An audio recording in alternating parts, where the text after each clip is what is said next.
पूर्व राष्ट्रपति श्री रामनाथ कोविंद पैनल ने एक देश एक चुनाव की रिपोर्ट माननीय राष्ट्रपति को सौंपी। माननीय राष्ट्रपति द्रौपदी मुर्मू को सौंपी। हमारे त्रिशंकु लोकसभा या विधानसभा की हालत में नए सिरे से चुनाव कराने की सिफारिश की गई। इस रिपोर्ट के अंदर जो खास बातें वो है, सरकार को एक साथ चुनाव के चक्र को बहाल करने के लिए कानूनी तंत्र विकसित करना चाहिए।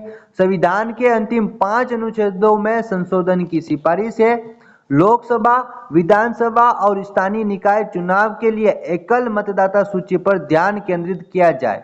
लोकसभा और सभी राज्यों की विधानसभाओं का कार्यकाल समान हो। एक साथ चुनाव नहीं होने के कारण अर्थव्यवस्था, राजनीति और समाज पर हानिकारक प्रभाव पड़ा है। एक साथ चुनाव से पारदर्शिता और समावेशन बढ़ेगा, मतदाताओं का चुनाव में भरोसा बढ़ेगा, विकास प्रक्रिया और सामाजिक एकजुटता को बल मिलेगा, लोकतांत्रिक व्यवस्था की नींव गहरी होगी। चुनावों के उपकरणों, कर्मचारियों और सुरक्षा बलों के पूर्व प्रबंधन पर विशेष ध्यान दिया जाएगा। इसी के साथ में एक देश एक चुनाव के जो फायदे हैं वो है धन की बचत होगी। हर साल चुनावों पर खर्च होने वाले भारी धनराशि की बचत होगी।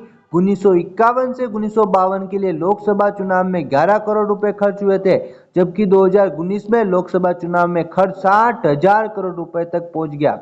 विकास पर ध्यान, बार बार चुनाव से पूरा सरकारी तंत्र संसाधन प्रभावित होते हैं। सुरक्षा बलों, पुलिस और सरकारी कर्मचारियों की ड्यूटी पर लगना पड़ता है। बार बार आचार संहिता लगने से जरूरी घोषणाएं नहीं हो पाती और विकास की रफ्तार धीमी पड़ जाती है। काले धन पर अंकुश, एक देश एक चुनाव से काले धन और भ्रष्टाचार पर अंकुश लगेगा। चुनावों के दौरान राजनीतिक दलों और उम्मीदवारों पर काले धन के इस्तेमाल का आरोप लगता रहता है। जितनी बार चुनाव होते हैं, काले धन का इस्तेमाल उसी अनुपात में बढ़ जाता है। पहले एक साथ ही हो जाते थे चुनाव। आजादी के बाद कुछ साल तक लोकसभा एवं विधानसभा के चुनाव एक साथ होते थे।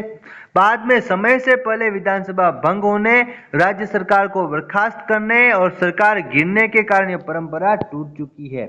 इसके अंदर नई दिल्ली में पूर्व राष्ट्रपति श्री रामनाथ कोविंद की अध्यक्षता वाली उच्च स्तरीय कमेटी ने गुरुवार को एक देश एक चुनाव अपनी रिपोर्ट को राष्ट्रपति द्रौपदी मुर्मू को सौंप दी। इसमें पहले चरण में लोकसभा और विधानसभाओं के चुनाव को एक साथ कराने, जबकि दूसरे चरण में नगर पालिका और पंचायतों के चुनाव भी इन दोनों चुनावों के साथ कराने की सिफारिश की गई है।